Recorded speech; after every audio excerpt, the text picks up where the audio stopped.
An overflowing blessings to everyone for our daily verse. We are now at Genesis chapter 19, verse 6 to 11.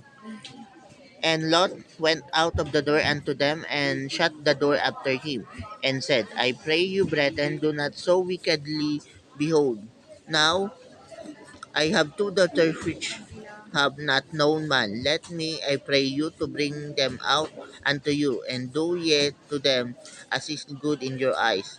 Only unto these men do nothing, for therefore came they under the shadow of my roof. And they said, Stand back, and they said again, This one fellow came in to sojourn, and he will need be a judge. Now we will deal worse with thee than with them. And they pressed her upon the man, even Lot, and came near to break the door.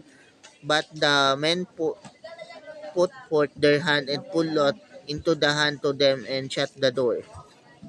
And they smote the men that were at the door of the house with blindness, both small and great, so that wearied themselves to find the door. So that's the wickedness of those people living in Sodom and Gomorrah. They prepare to have sex with their fellow men instead of women, and that's what caused the destruction of Sodom and Gomorrah. But today, it's far worse.